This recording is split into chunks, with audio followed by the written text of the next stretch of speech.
Диктант Победы пройдет в Башкортостане на 80 площадках. Он запланирован на 3 сентября. Обсудим детали вместе с региональным координатором проекта «Историческая память» партии «Единая Россия» Эдуардом Саидбаталовым. Эдуард Вильевич, здравствуйте. Здравствуйте. На какой стадии сейчас подготовка? Расскажите, пожалуйста. И каким образом можно зарегистрироваться, чтобы стать участником Диктанта Победы? Сейчас открыта предварительная регистрация для участия в Диктанте Победы с 18 августа. Можно пройти регистрацию на сайте «Единая Россия» и на сайте «Диктант Победы». Каким образом сейчас идет подготовка? Или уже все готово? В принципе, можно сказать, что уже все готово. Площадки организованы, они определены. На площадках назначены конкретные кураторы. К этим кураторам в помощь по минимум 5 волонтеров на каждой из 80 площадок. Эти площадки включают в себя 5 ведущих вузов нашей республики, Исторический музей «Россия. Моя история», Международный аэропорт Уфа, школы городов и районов нашей республики.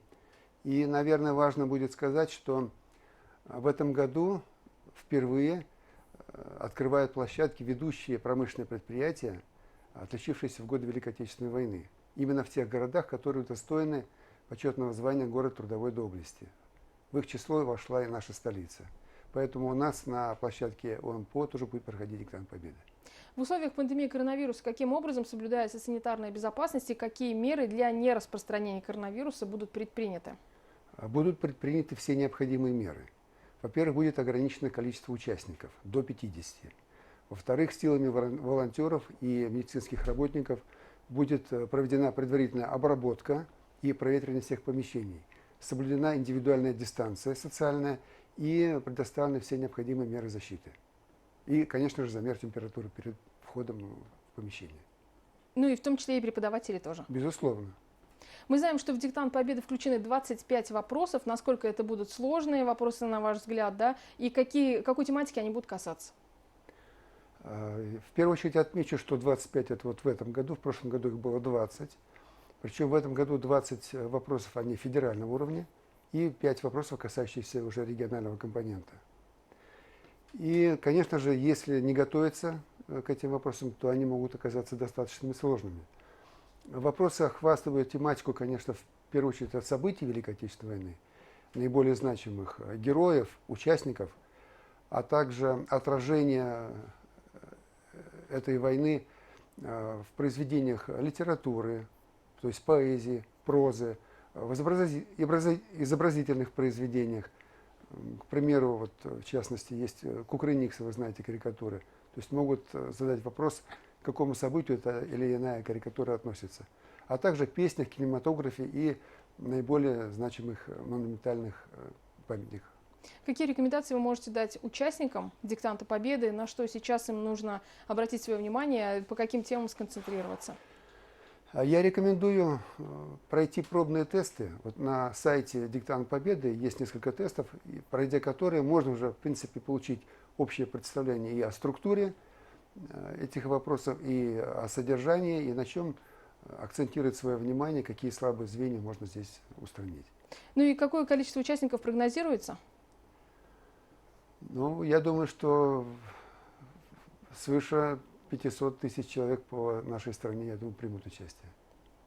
Приготовлены ли какие-то поощрительные призы для тех, кто покажет наилучшие результаты, и каким образом эта работа ведется здесь, в Башкортостане?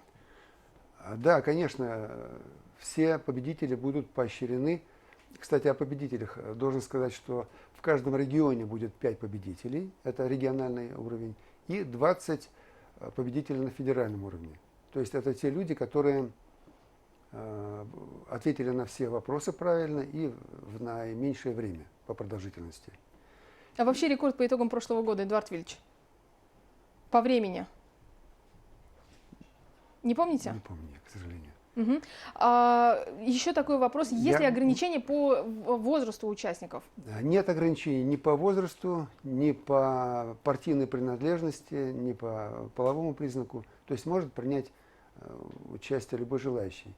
Я еще не досказал, что победители будут поощрены памятными дипломами и картами Российского исторического общества, которое выступило одним из организаторов этого важного мероприятия.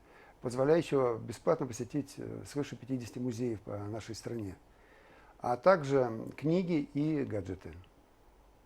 Ну, за эти подарки стоит побороться, конечно, и Я принять думаю, что участие. да. Вы руководите проектом партии «Единая Россия. Историческая память». Главная цель – это сохранить наследие, которое имеет российский народ. В Башкортостане какие задачи стоят сейчас, да, и какие проекты реализуются в рамках вот этого большого глобального проекта? Ну, вот первый диктант, первое мероприятие, которое проводится в ближайшее время, это диктант Победы. Очень важное мероприятие – это бессмертный полк. Очень много мероприятий запланировано и осуществляется для поддержки наших ветеранов, заботы о них. И работа проводится в сфере и образования, то есть это в школах, на всех уровнях, и в детских садах, в школах. Извините, я вот поплыл немножко. Ничего страшного, давайте еще раз на этот вопрос. Со слов «очень важное направление» или там очень важный проект, который мы ожидали, но он не состоялся? Очень важный проект, который мы ожидали, но он не состоялся, это «Бессмертный полк», который фактически вовлекает все население нашей страны в эту важную акцию памяти. Много направлений в работе этого проекта, касающихся и сферы образования, и в детских садах, в школах, в техникумах, в вузах проходит целый ряд мероприятий, связанных и со встречами с ветеранами, и касающихся укрепления исторической памяти. Кроме этого, сейчас вот идет интенсивная работа по уходу за могилами участников Великой Отечественной войны, потому что, к сожалению, мы столкнулись с фактами, что часть могил находится в таком плачевном состоянии. Недавно также относительно проводился конкурс лучших музеев и городских, и сельских, связанный именно с Великой Отечественной войной в школах нашей республики. Вот одна из школ, это в Кумертау, она заняла 2-е место по Российской Федерации. Как вы работаете с молодым подрастающим поколением?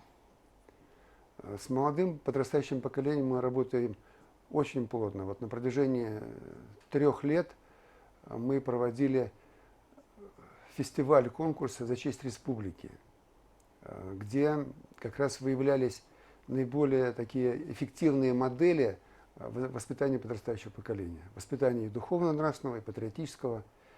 И этот конкурс проводился и на муниципальном уровне, то есть охвачены были практически все муниципалитеты, и на региональном. Помимо этого выявлялись наиболее активные ребята, которые в разных областях проявили себя должным образом, активисты. Они также выявлялись и награждались почетными грамотами, ценными подарками. Эдуард Вильевич, как вы считаете, в год 75-летия победы в Великой Отечественной войне чем запомнится в Башкортостане? Я полагаю, что несмотря на коронавирусную инфекцию, которая стала серьезным препятствием в реализации целого ряда проектов, не только в нашей республике, но и в нашей стране, запомнится в том числе тем, что очень серьезное внимание было уделено ветеранам в этом году. Людям беспомощным и требующим заботы, ухода, внимания. На базе исполнительного комитета был создан колл-центр, через который шел информационный обмен как раз с ветеранами, с пенсионерами, с людьми обездоленными. И очень серьезная помощь была оказана пенсионерам, ветеранам, вплоть до того, что доставлялись им на дом продукты благодаря поддержке спонсоров и первые товары первой необходимости. Кроме этого, жаль, конечно, что не состоялся у нас парад Победы в республике, но тем не менее усилия были направлены на решение других вопросов. В частности, именно в год 75-летия Победы по всей стране реализуется акция «Я помню». То есть это такой проект, который направлен на аналитику состояния всех памятников, захоронений воинских, и в том числе включая оцифровку этих объектов на карте Российской Федерации. Помимо этого, наша молодежь, это молодая гвардия Единой России, это волонтеры, они изучают состояние захоронений воинских или могил участников героев Великой Отечественной войны во всех муниципалитетах нашей республики, тоже в рамках проекта. И будет спланирована как раз работа по приведению их в надлежащий вид, поскольку все-таки это действительно сохранение исторической памяти поименно, применительно к каждому участнику и герою войны. Для сохранения исторической памяти какие проекты еще рассматриваются и чего можно ожидать в ближайшее время? Какие темы обсуждаются наиболее горячо? Наиболее горячо обсуждаются темы, как я уже говорил, это внимание, заботы о ветеранах, в первую очередь, героях Великой Отечественной войны, которых, к сожалению, с каждым годом остается все меньше и меньше, к памятникам и объектам, связанных с Великой Отечественной войной. Это важнейший вопрос все-таки, это воспитание подрастающего поколения. Потому что в условиях современной информационной войны это ни много ни мало, это вопрос национальной безопасности. Мы видим это уже на примере бывших стран Советского Союза и то, что на сегодняшний день происходит в Белоруссии. Поэтому в качестве позитивной ноты, наверное, можно отметить изменения в законе образования Российской Федерации в части усиления воспитательной составляющей. Это позволяет с оптимизмом смотреть в ближайшее будущее. И наш долг помнить об истории Великой Отечественной войны, о героях Великой Победы и передать наши знания подрастающему поколению. Эдуард Вильевич, и ваши рекомендации телезрителям башкирского спутникового телевидения, каким образом они могут своим личным вкладом внести в дело общее сохранение исторической памяти и исторического наследия? Ну вот, учитывая, что в ближайшее время, 3 сентября, будет у нас проходить диктант Победы, я очень прошу принять в нем участие, тем более, что это можно сделать даже не выходя из дома, зарегистрировавшись на соответствующем сайте «Диктант Победы», скачать приложение и принять участие в этом диктанте. Спасибо большое, Эдуард Вильевич. Я напомню, что гостем программы «Интервью» в эфире башкирского спутникового телевидения был региональный координатор проекта «Историческая память» партии «Единая Россия» Эдуард Сейдбаталов. Оставайтесь на БСТ.